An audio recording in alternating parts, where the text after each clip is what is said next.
छठा अध्याय पढ़ने से लोग जान लेते कि ज्ञानेश्वर जी ने डिंडी करने के लिए नहीं कहा था, कभी नहीं कहा था कि आप तंबाकू चढ़ा करके विट्ठल विट्ठल करते अपनी तंदुरुस्ती चौपटाए।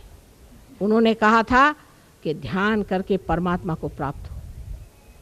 भक्ति का मार्ग ये नहीं कि जैसे कहा जाता है चित्रकूट के घाट पर भई संतन की भीड़, तुलसीदास तिलक विषय तिलक करत रघुवीर, उसको भी तिलक लगा दिया, चल आगे चल। उनको नहीं पहचाना, हनुमान जी को नहीं पहचाना, क्या फायदा। ये एक जिसने आत्म साक्षात्कार को प्राप्त नहीं किया उसकी क्या दशा होती, ये तुलसीदास जी ने वर्णित किया हुआ।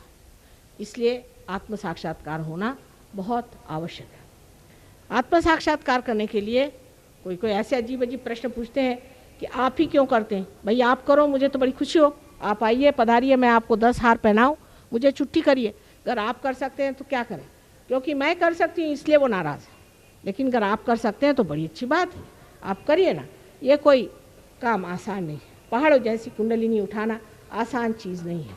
लेकिन इसलिए कि कुछ कहना ही चाहिए तो लोग किसी तरह की बातें करते रहते हैं। इससे कोई हमारा क्या लाभ होने वाला है, हम तो सब प्राप्त हैं, हमारे पास तो सब कुछ है, लेकिन बांटे बगैर मज़ा भी नहीं आता। इसीलिए मैं कहती हूँ कि हम तो बड़े कैपिटलिस्ट हैं और हम बड़े भारी कम्युनिस्ट भी हैं, क्योंकि बांटे बगैर मज़ा नहीं आता है और सब दूर घूमते फिरते रहते हैं जंगलों में, गरीबों के पास, अमीरों के पास, सबके पास दौड़ते रहते हैं कि बाबा अपने आत्म साक्षात्कार को प्राप्त करो। एक माँ की इच्छा यही है कि जब तुम्हारा ही इतना बड़ा धन, तुम्हारे अंदर इतनी संपत्ति है, तो क्यों न उसे प्राप्त करें, उस संपत्ति को क्यों न प्राप्त करें, उस संपत्ति को हम क्यों न अपने अंदर पनपने दें और उसका उपयोग करें, उसकी शक्ति पर हम जागरूक हों। ये हमारा देश का धरोहर है, ये हमारा देश का धरोहर है। इसको जान लीजिए कि आपका और कोई धरोहर नहीं है और सबसे मूल्यवान धरोहर ये है। जिस दिन आप इसे प्राप्त करेंगे उस दिन सारा संसार आपके चरणों में लौटेगा। ये लोग जब आए थे प्रदेश से, आते साथ इस भारत भूमि की मिट्टी इन्होंने अपने सर में लगा ली। और जब ये तुकाराम के स्थल पर गए थे देहू में, और वहाँ जब ऊपर पहुँचे तो लोगों ने बताया कि माँ ये तो मिट्टी पे अपना सर रगड़ रहे थे। मैंने कहा क्यों? कहले माँ चैतन्य जो है ज़मीन के अंदर से फूट पड़ रहा था, चैतन्य हम देख रहे थे एकदम जैसे कि अंदर से फव्वारे निकल रहे थे। ये एक आत्म साक्षात्कारी ही देख सकता है, क्योंकि उसने सत्य को पाया है। और आपको ज़्यादा दूर जाने की ज़रूरत नहीं, आप अपने उंगलियों पे जान सकते हैं सत्य क्या है और असत्य क्या है। कोई आदमी है वो झूठा है, सच्चा है, कोई चीज़ है वो अच्छी है, बुरी है, कौन सा कार्य करना चाहिए, इसका पूरा विवेक आपको चैतन्य जब आप पा लेते हैं तो चैतन्य ही सब सजा देता है। पर इतना ही नहीं, इससे कहीं अधिक ज्ञानी आप हो जाते हैं और उस ज्ञान का कोई वर्णन नहीं किया जाता। जैसे कि आप नानक साहब हैं, उन्होंने कहा कि कहे नानक बिन आपा चीन्हे मिटे न भ्रम की काई। उन्होंने कहा जब तक अपने आप को आप पहचानोगे नहीं तब तक भ्रम मिट नहीं सकता। तो वो लोग अखंड पाठ करते हैं, अखंड पाठ 2.5 दिन का होता है, तो वो उंगली रखेंगे, भाई यहाँ ख़त्म हुआ, अब इससे दूसरे आके आदमी उस उंगली पर पकड़ के फिर वो अखंड पाठ पढ़ेंगे। 2.5 दिन के बाद थक थुका के सब सो जाएंगे, तीसरे दिन शराब पिएंगे। रट रहे हैं, बिना आपा खोजे मिटे न भ्रम की काई। रटने से क्या परमात्मा मिलेगा? वैसे कबीरदास जी ने एक खास बात कही है कि पढ़ी पढ़ी पंडित मूर्ख भय। जब मैं छोटी थी मैं सोचती थी कबीरदास जी ऐसा क्यों कह रहे हैं, ऐसे कैसे हो सकता है। लेकिन पढ़ना और व्यक्तित्व में बहुत अंतर है। आदमी जब पढ़ता है, कोई अगर गीता पे भाषण देता है तो सोचता है कि वो व्यास मुनि हो गया। अहंकार बीच में खड़ा है, एक बड़ा भारी पहाड़ बन के। इसलिए भाषण देते वक्त लोग बातें ऐसी बड़ी बड़ी करते हैं और अंदर से सारा खोखलापन। 2 दिन उनके पास जाइए तो पता चलता कि हे भगवान, इतना ये खोखला आदमी ये इतनी बड़ी बड़ी बातें करता है, इसे कोई भी लज्जा नहीं आती, इस तरह की बातें कैसे करता है? क्योंकि उसके अंदर धर्म नहीं, धर्म की शक्ति नहीं। जिस आदमी में धर्म की शक्ति होती वो कभी भी इस तरह की असत्य बात बाहर और अंदर से पूरी तरह से एक खोखलेपन से जीवन नहीं बिता सकता। मनुष्य के व्यक्तित्व के लिए आज ज़रूरी है कि आप अपने आत्मा को जान लें, उसके बाद आप अपने धर्म को भी जान जाएं, अपने शरीर को जान जाएंगे, अपने प्रकृति को जान जाएंगे, अपने स्वभाव को जान जाएंगे, अपने चक्रों को जान जाएंगे। कम से कम मैं कहती हूँ कि आपके गुरु हैं तो कम से कम आपकी तंदुरुस्ती तो अच्छी रखें। पैसा तो खूब ले रहे हैं, तंदुरुस्ती तो आपकी चौपट है। किसी को पैरालिसिस हो रहा है, किसी को और कोई बीमारी हो रही है। और ऐसे लोग बुद्धिवादियों को बहुत अच्छे लगते हैं। एक पूना में एक गुरु हो गए, अब रहे नहीं भगवान की कृपा से, उनके शिष्य लोग आए थे। किसी को पैरालिसिस है, किसी को किडनी ट्रबल है, किसी की आंखें ऊपर चढ़ रही हैं, किसी को दिखाई नहीं देता, कोई अंधा हो गया, कोई कुछ। तो मैंने कहा भाई आपके गुरु करते क्या थे? तो उनके जो शिष्य साहब बड़े लंबा मुंह करके मुझे कहने, आपने तरुणोपाय गरुणोपाय करुणोपाय सुना है? मैंने कहा नहीं भाई, नहीं सुना। कहाँ लिखा है? कौन से शास्त्र में?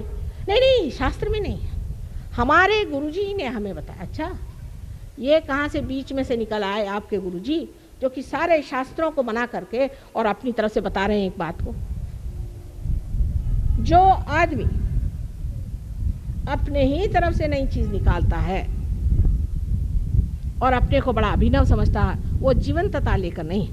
क्योंकि जीवंत चीज ऐसी होती है कि बीज से मूल और मूल से उसकी पूरी सृष्टि होती है एक वृक्ष की, और फिर उस वृक्ष में ही जा करके फल लगता है।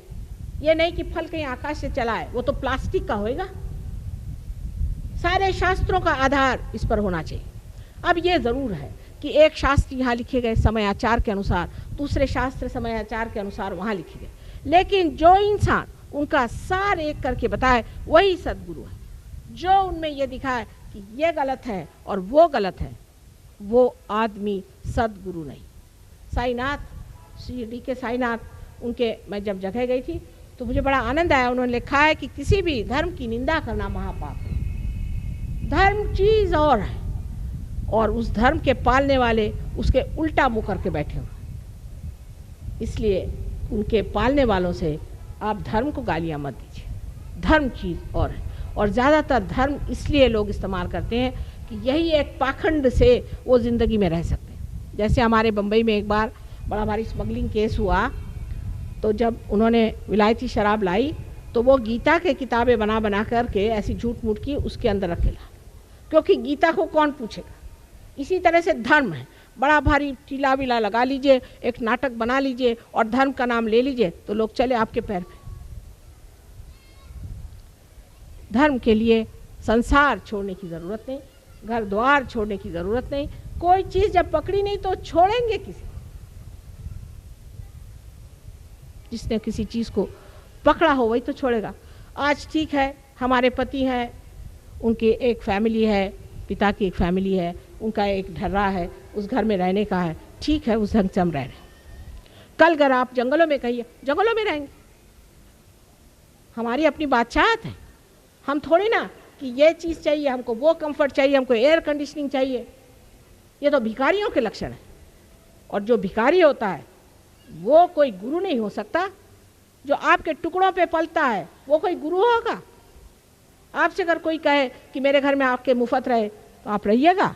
जिसमें इतना भी आत्माभिमान नहीं, ऐसे आदमी को आप लोग गुरु मान लेते हैं और उनको पैसा रुपया देते रहते हैं, उनकी बकवास सुनते रहते हैं, तो आपके लिए भी क्या कहा जाए। ऐसे लोग मार खाते, उनकी कुंडलिनी हतोहत हो जाती। मैंने देखा है हताहत इतनी बुरी तरह से होती है कि कभी कभी किसी किसी की कुंडलिनी जैसे कोई किसी ने मार मार के उसके बिल्कुल धजड़ा बना दिया, इतने उसमें छेद दिखाई देते हैं और माँ छटपटाती रहती बेचारी आपकी माँ कि इसको कैसे मैं रियलाइजेशन दूँ, इसका मैं कैसे उत्थान करूँ। तो परिवर्तन होना चाहिए, आपके अंदर परिवर्तन होना चाहिए, और परिवर्तन ऐसा होना चाहिए कि दुनिया कहे चमका हुआ ये सितारा है, ये चमक गया है, इसके मुंह पर ये कांति आ गई, ये कितना बढ़िया आदमी हो गया। हमने ऐसे ऐसे लोग देखे कि एक रात में शराबी कबाबी आदमी था, इतना शराबी आदमी कि आके मुझे वो गालियां दे रहा था, और दूसरे दिन पार होते ही आप उनकी शक्ल नहीं पहचान सकते, क्योंकि आदमी समर्थ हो जाता है, इतना शक्तिशाली होता है कि किसी भी तरह की गंदगी, किसी भी तरह की बुराइयां, किसी भी तरह की गुलामी वो नहीं करता। सब्सक्राइब कीजिए कुंडलिनी जागरण को और प्रेस कीजिए बेल आइकन को, जिससे कि आपको मिल सके हमारी लेटेस्ट वीडियो सबसे पहले।